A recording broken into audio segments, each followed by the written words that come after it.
Your superconscious mind is the higher mind of your true self. At this level of higher consciousness, you discover the undisturbed observer, the I within.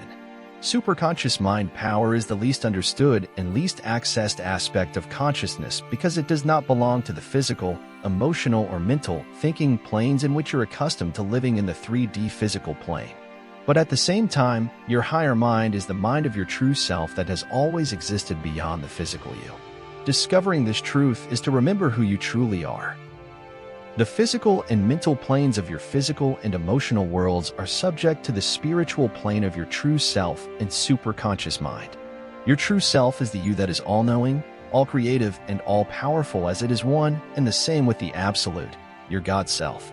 It is the you that knows absolute love. It is the you that is the eternal observer. The superconscious mind is the highest degree of self-aware consciousness. The preposition super has its origin in the Latin adverb super meaning above, and is also the root of the word superior meaning higher, upper, or situated above. One can say, therefore, that the superconscious mind is above and superior to the subconscious mind and the conscious mind of the physical world and the physical being that experiences it. At the degree of the superconscious mind, you know that the physical, outside world you experience as your reality is an illusion, albeit a very persistent one, as Albert Einstein told us. You know that your circumstances, whether wanted or unwanted, are simply a projection of your inner world, which itself is a product of your belief system. You know that your reality is the mirror that allows your consciousness to experience itself. And in this knowledge, your true self is always still and at peace. At the level of the superconscious mind, you are the observer and everything else is what is being observed. Observation, however, is distinctly different from perception. The observer is unaffected by what is being observed, whereas the perceiver is directly affected by what is being perceived in accordance with his or her perception of it. In the words of St. Francis of Assisi, what we are looking for is what is looking.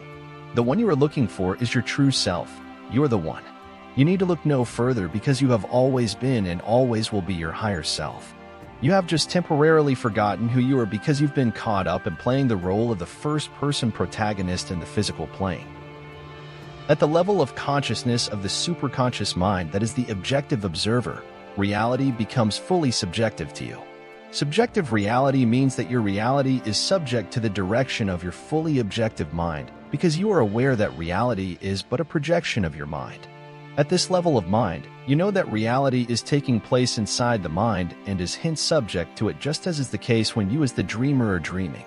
In contrast, objective reality means reality is perceived to be taking place outside the mind and hence is separate from it, just as is the case for the protagonist in the dream. As your true self, you observe your perceived successes and failures, your joy and your pain, your light and your dark, and you are wholly undisturbed by them all. At this level of awareness, you know that all of reality is but a dream and that all is subject to change by changing your consciousness because it's all taking place within your consciousness. There is no question about it. Some writers on the subject of the mind stop short of distinguishing between fully subjective subconscious mind power and fully objective superconscious mind power. Instead, they have granted unlimited power to the subconscious mind despite it being under the guardianship of the conscious mind and subject to negative programming from any source, while never exploring the higher mind. While it may be semantics, the distinction is imperative to understanding your consciousness.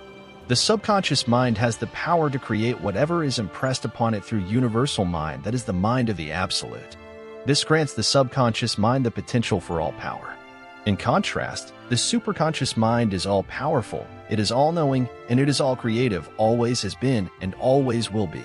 Moreover, the superconscious mind is the seat of reason at its highest expression, the very ability to reason that is wholly lacking for the subconscious mind. Your true self is a divine spark of the Absolute, your God self. The universal laws of mentalism and vibration tell us that all is mind and that the universe is mental. Having distinguished between the 3 degrees of consciousness, the subconscious mind, the conscious mind, and the superconscious mind, it must be said that the distinction is for your understanding only. In truth, however, there is no separation in mind. There is no dividing line. All 3 aspects are one mind. They are but varying degrees of the single absolute universal mind, itself vibrating at different frequencies. And since the one universal mind is absolute, it must be present everywhere in its entirety, meaning that your mind is the one mind. This also means your superconscious mind is not something you need to acquire or look for outside of yourself. All you need to do is become consciously aware of it and raise your degree of consciousness to its level by remembering who you truly are. You are the mighty I that says I am. All else, including the physical, you are an illusion, a shadow, a projection of consciousness. The vast majority of people have forgotten who they truly are while here in the physical plane and have never stopped to consider the existence of the superconscious mind. Moreover, most people operate in an automaton state even at the degree of consciousness of the self-aware conscious mind, unwittingly allowing all the messages with which they are bombarded to be passed down to their subconscious mind for programming. This leaves their lives in full control of the subconscious mind, which in this state is doing little more than running a set of programs they did not consciously choose to begin with, in the ignorance of their all-powerful higher mind. If this is you, then essentially your life is being run in strict accordance with the programs and beliefs you inadvertently adopted mostly as a child. If you are not consciously directing your mind, then it places you in a position no superior to that of even a tree that is wholly subject to the unconscious operations of the universal laws. Just like the man who can read but does not do so, has no advantage over the illiterate man.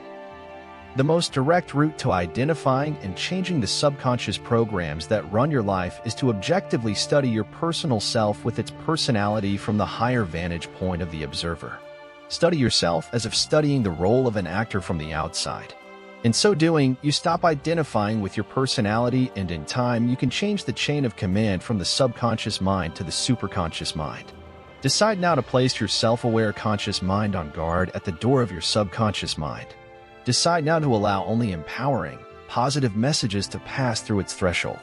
Become the observer and single director of your life by consciously choosing your mental diet and declaring only the best for you and others.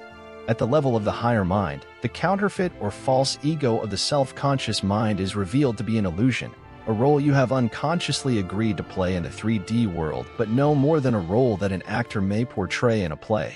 When you let go of the counterfeit ego of your personal self, you can start to remember and identify with the mighty I within that is the real ego. Decide now to take back the reins of your life. Become the operant power at the level of the superconscious mind by letting go of any attachment to this 3D world of shadows. This does not mean to leave the 3D world. It means to become the master of your mind rather than the puppet of circumstance. As your higher self, you are having a dreamlike experience in this world, but you are not of this world. The 3D world is taking place within your consciousness.